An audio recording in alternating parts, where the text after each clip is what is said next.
살다 보면 정말 화가 나는 순간들이 있습니다. 여러분은 어떠신가요? 도저히 참을 수 없는 말, 내 마음을 무시하는 듯한 행동들. 그 앞에서 감정이 올라올 때 우리는 늘 고민하게 됩니다. 말해야 하나, 참아야 하나, 지금 어떻게 해야 하지? 그런데요, 그 순간에 어떻게 반응하느냐에 따라 그 이후의 사람 관계, 그리고 내 삶의 질이 완전히 달라진다는 겁니다. 저 역시 억울한 일과 화나는 상황을 수없이 겪었습니다. 예전엔 싸우기도 했고 울기도 했지만 결국 마음은 후회로 얼룩질 뿐이더군요. 저는 28년간 교직에 있다가 은퇴한 63세 김은정입니다. 지금은 사람과 감정, 상처에 대한 글을 쓰며 에세이 작가로 살아가고 있습니다. 그동안 수많은 사람들과 부딪히고 때로는 상처받으며 스스로를 다독이며 살아오는 동안 알게 된 사실이 하나 있습니다. 그것은 화를 낸다고 해서 상황이 나아지는 일은 거의 없으며 이겼다는 느낌도 없다는 것입니다. 오늘 영상에서는 그동안의 저의 경험과 교직에서 깨달은 사람에 대한 통찰, 그리고 책에서 배운 철학적 시선을 더해 절대로 화내지 않고도 상대를 이길 수 있는 조용하지만 우아하게 복수하는 5가지 지혜를 전해드리려 합니다. 이 지혜는 단순히 감정 조절법에 대한 이야기가 아닙니다. 대담하면서도 품위를 지키고 상대가 스스로 무너지게 만드는 매우 구체적이고 실천적인 지혜입니다. 누군가에게 휘둘리지 않고 오히려 나의 평온의 힘으로 상대를 흔들어 놓는 가장 조용하지만 가장 강력한 복수라고 할 수 있죠. 이 영상을 끝까지 함께 하신다면 어떤 말도 하지 않고도 품격 있게 이기는 지혜를 얻게 되실 겁니다. 그럼 바로 시작하겠습니다. 첫 번째 지혜는 말하지 않는 것의 힘을 실천하는 것입니다. 침묵은 가장 강력한 응답입니다. 화나는 상황이 생기면 당연히 우리는 어떤 말로라도 반응하고 싶어집니다. 억울하고 속이 뒤집히고 가만히 있으면 무시당하는 느낌이 들 때 말입니다. 하지만 말한 뒤에 오히려 해결도 못한 채 마음만 더 불쾌해졌던 경험, 누구나 한 번쯤은 있으실 겁니다. 저 역시 그런 순간이 있었습니다. 어느 모임 자리에서 동료 선생님이 사람들 앞에서 제 성격을 단정 짓듯이 이야기한 적이 있습니다. 말은 조심스럽게 했지만 듣는 입장에서는 매우 불쾌했고 순간 항변하고 싶었습니다. 하지만 저는 아무 말 하지 않는 것을 선택했습니다. 감정을 드러내기보다 그 순간을 조용히 넘겼고 이후 그 선생님과는 담담히 거리를 두었습니다. 시간이 지나면서 그 선생님이 저를 매우 조심히 대한다는 느낌이 들었고 결국 제게 그날의 말실수에 대해 사과를 받게 되었습니다. 저는 아무 말도 하지 않았는데도 말입니다. 그 선생님은 제가 보여주는 태도에 마음이 힘들었던가 봅니다. 저는 그때의 일을 겪고 중요한 사실을 깨달았습니다. 말하지 않는다는 건 참는 것이 아니라 더 강력한 방식의 응답이라는 사실입니다. 스토아 철학자 세네카는 말했습니다. 분노에 반응하지 않는 자가 오히려 상대를 지배한다. 여기서 침묵은 회피가 아닙니다. 할 수 있는 말 중에서 내가 의도적으로 말하지 않겠다고 결심하는 의식적인 선택인 것입니다. 그 상황에서 할 수 있는 말을 침묵함으로써 상대는 오히려 혼란스러워지고 자기가 한 말을 되돌아보게 되는 것입니다. 감정을 터뜨리지 않고도 품위를 지키는 사람은 말 없는 태도로 더 많은 것을 전할 힘을 가지고 있습니다. 말없이 거리를 두는 그 담담함이 때로는 매우 깊은 울림이 됩니다. 그것은 진 것이 아니며 반박하면서 화내지 않았다고 해서 약한 것도 아닙니다. 상처를 주는 사람 앞에서 말은 아끼되 마음은 흔들리지 않는 이 태도는 가장 우아하고 강력한 복수입니다. 그 단단한 침묵이 상대를 당황하게 만들고 감정의 주도권을 내가 쥐게 되는 것이니까요. 그 단단한 침묵은 상대의 마음에 칼날 같은 무언의 메시지를 보내는 것입니다. 그런데 문제는 이 단단한 침묵의 실천이 쉽지만은 않다는 것입니다. 이 지혜를 안다는 것만으로는 우리가 해낼 수 있는 것은 아무것도 없으니까요. 이 침묵을 실천하기 위해서는 반드시 알아야 할 것이 있습니다. 그건 바로 우리 마음 안에 있는 기대인데요. 이러한 기대에서 자유로워지는 것이 두 번째 지혜입니다. 우리가 큰 상처를 받았다고 느끼게 되는 건 사실 누군가의 말보다도 내가 품고 있었던 기대가 무너졌을 때입니다. 그 사람이 그럴 리가 없어. 그래도 그는 내 마음을 알아주겠지 하는 마음은 그 자체로 이미 작은 믿음이고 희망입니다. 그런데 그 기대가 어긋나는 순간 우리는 단순한 실망을 넘어서 화가 치밀고 감정이 격해지는 경험을 하게 되는 것입니다. 결국 어떻게 그럴 수가 있지? 라고 분노하는 순간을 들여다보면 사실은 내가 예상했던 대로 흘러가지 않았다는 데서 오는 감정의 충격이 더 큰 것입니다. 그러니 우리가 분노하는 건 상대의 말 때문이 아니라 내가 기대했던 말이 돌아오지 않았기 때문일지도 모릅니다. 얼마 전 한 심리학 강의에서 인상 깊은 이야기를 들었습니다. 강사는 이렇게 말했습니다. 실망은 타인의 말이나 행동 때문이 아니라 내가 혼자 품었던 기대에서 옵니다. 그 말을 들었을 때 저는 깊이 공감할 수밖에 없었습니다. 상대가 그렇게 하겠다고 말한 적도 없고 약속한 적도 없는데 저는 이미 마음속으로 이 정도는 해주겠지, 적어도 이렇게 말해주지 않을까 하는 기대를 쌓아두고 있었던 겁니다. 그런데 상대는 그런 기대가 있다는 사실조차 모르니 당연히 저의 바람대로 움직이지 않고 그럴 때마다 저는 이유 없는 상처를 스스로 받고 혼자 화가 치밀곤 했던 겁니다. 심리학자인 댄 와이얼버그도 이를 말하지 않은 감정의 기대라고 설명합니다. 표현하지 않았지만 내 안에서 이미 정해놓은 룰이 있고 상대가 그걸 따르지 않으면 우리는 배신당한 듯한 감정을 느끼게 되는 것이죠. 결국 우리의 감정을 뒤흔드는 것은 타인의 행동이 아니라 그 행동에 내가 얹어놓았던 기대였던 것입니다. 가까운 관계일수록 이 감정은 더 복잡해집니다. 가족, 친구, 배우자처럼 정서적으로 엮여있는 사람들에게는 기대가 더 커지기 마련입니다. 하지만 기대는 말하지 않으면 결코 전달되지 않습니다. 그리고 기대하는 순간 우리는 감정의 주도권을 상대에게 넘겨주는 셈이 됩니다. 그 기대가 충족되느냐 그렇지 않느냐에 따라 내 기분이 휘둘리게 되니까요. 그래서 저는 때때로 스스로에게 이렇게 묻곤 합니다. 지금 나는 어떤 기대를 가지고 있는 것일까?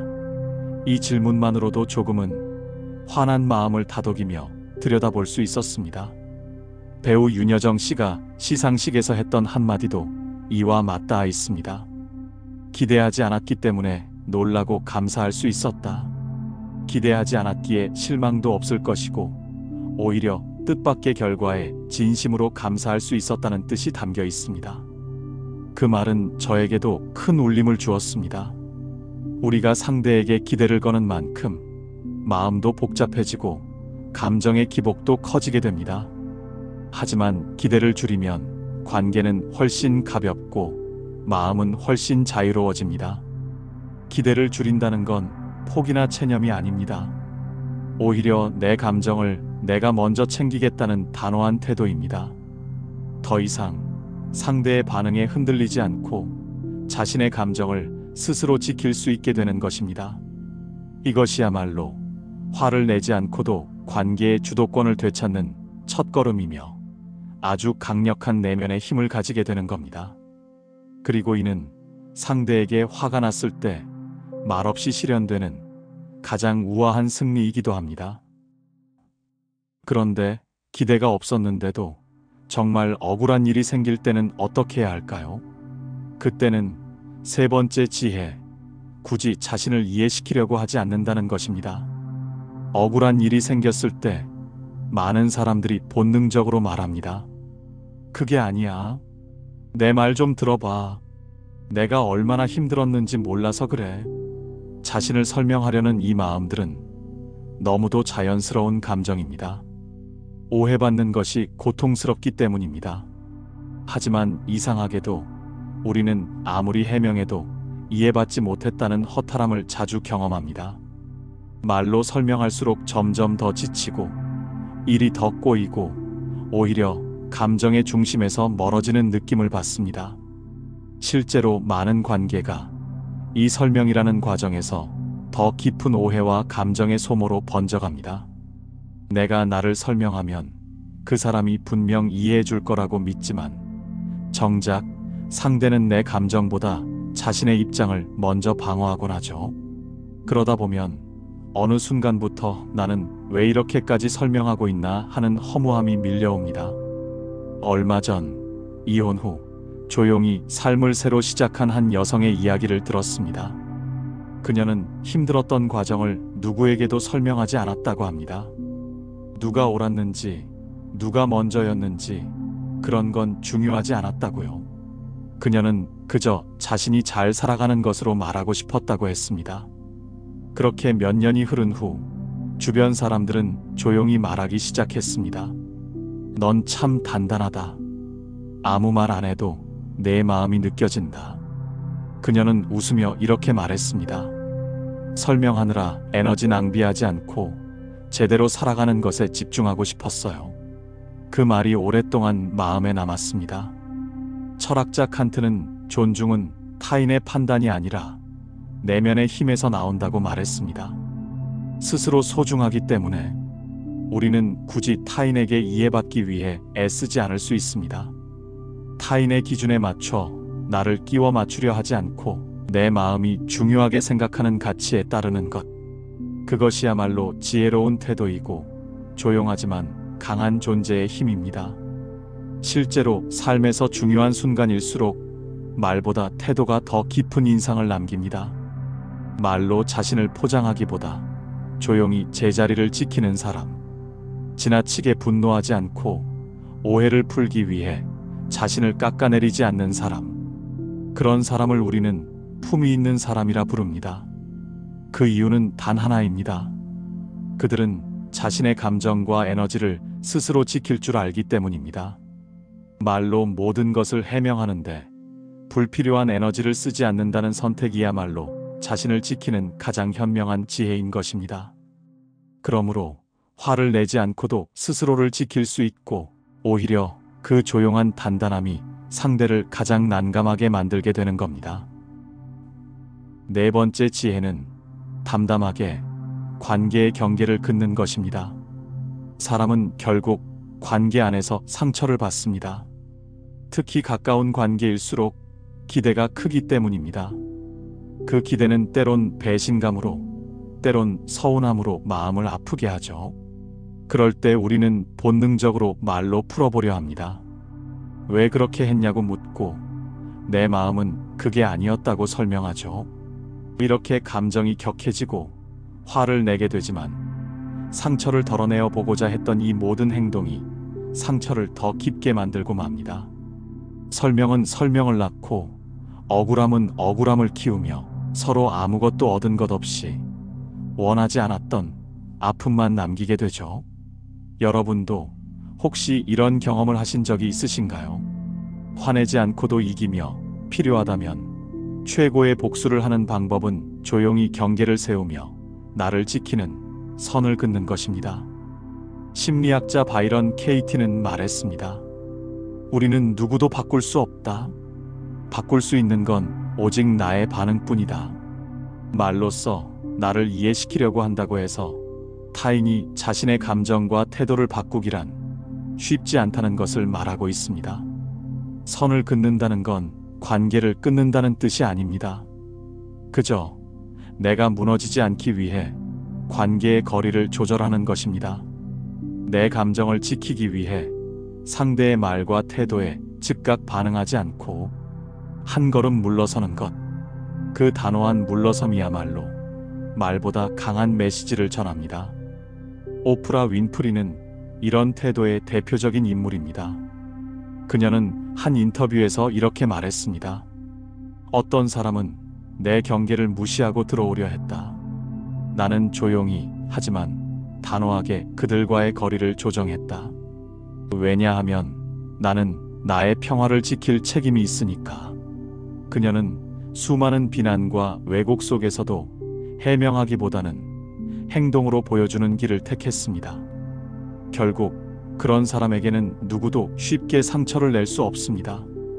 철학자 미셸 푸코는 자기 배려라는 개념을 이야기하며 자기를 돌본다는 것은 자기의 경계를 인식하고 지키는 일이라 했습니다. 타인과의 거리를 어떻게 조절하느냐는 나에 대한 존중과 삶의 질을 결정짓는 기준이 됩니다. 이 모든 것을 이제 자신에게 적용할 때입니다. 그럴 줄 몰랐다는 말에 더는 실망하지 않기 위해 왜 나만 참아야 하지? 라는 분노에 흔들리지 않기 위해 이제는 스스로 경계를 정하는 연습이 필요합니다. 때로는 연락을 잠시 미루는 것, 응답에 대해 시간을 확보하는 것, 무례한 말에는 응대하지 않는 것. 소소하지만 이러한 조용한 행동들이 마음의 선을 긋는 실천입니다. 이러한 선을 긋는 일은 나에게 무례하게 들이닥치지 않도록 정중히 선언을 하는 것과 같습니다. 그리고 이 선언은 상대를 가장 조용히 당황하게 만드는 품격 있는 승리인 것입니다. 이보다 더 단호하고도 우아한 방식의 복수가 어디에 있을까요? 5번째 지혜는 그저 묵묵히 살아가면 된다는 것입니다. 누군가에게 상처를 입었을 때 우리는 본능적으로 말하고 싶어집니다. 자신이 얼마나 억울했는지, 그 사람이 얼마나 잘못했는지를 설명하고 위로받고 싶어집니다.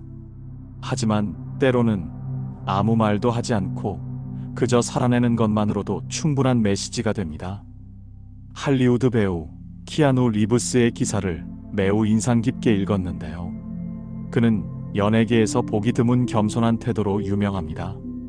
사생활을 거의 드러내지 않고 지나치게 자신을 드러내지도 않습니다. 수많은 시련과 상실을 겪었지만 어떤 인터뷰에서도 타인을 탓하지 않았습니다. 억울함이나 상처를 토로하지도 않았습니다. 그는 그저 자신이 하고자 하는 작품 활동에 매진했다고 합니다. 그렇게 시간이 흐를수록 그의 인기는 점점 높아졌는데요. 미국의 대표적인 연예 뉴스 미디어인 ET 온라인은 팬들이 그의 예의 바른 태도에 감탄하며 키아누 리브스를 존중받는 왕이라고 부른다고 했습니다. 독일의 대표적인 매체 디 벨트는 인터넷이 그를 극찬하는 이유는 그의 겸손함과 품위 때문이라고 분석했다고 합니다. 그저 묵묵히 자신만의 삶을 살아가는 모습이 오히려 더 강한 울림을 준 것입니다. 노자는 억지로 드러내지 않음으로써 가장 크게 드러나는 법이다 라고 말했습니다. 그의 단단한 삶의 방식은 어떤 말보다 강했고 어떤 해명보다 설득력이 있었던 것입니다. 설명하고 해명할수록 에너지는 고갈되고 불필요한 오해도 커지는 법입니다. 정말 중요한 것은 자신의 삶에 집중하는 것입니다. 그렇게 묵묵히 충실히 살아내는 것이 더욱 무게 있는 응답이 될 겁니다. 저는 요즘 조금 화가 나고 억울한 마음이 들 때는 이렇게 자문합니다. 내가 정말로 원하는 것은 무엇이지? 이해받고 싶은 것인지, 위로받고 싶은 것인지, 나의 옳음을 증명하려고 하는 것인지를 생각해 봅니다.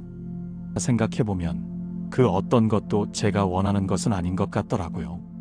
앞으로의 저의 삶은 누군가에게 굳이 나를 증명하려 애쓰지 않아도 되는 삶을 살고자 합니다. 살아가는 일은 참 많이도 우리의 감정을 흔들리게 합니다. 하지만 비록 그렇더라도 그것에 하나하나 반응하며 자신의 감정을 흐트리고 화를 내는 것이 꼭 정답을 가져다 주진 않습니다. 가장 조용하게 이기는 사람은 묵묵히 자신의 삶을 잘 살아내는 사람입니다. 이것이 제가 믿는 말보다 강한 승리의 방식이고 누군가에게 최고의 복수입니다. 지금까지 화를 내지 않고도 우아하게 이기는 사람들의 5가지 지혜에 대해 이야기 나눴습니다. 침묵이 가장 강력한 응답이라는 것.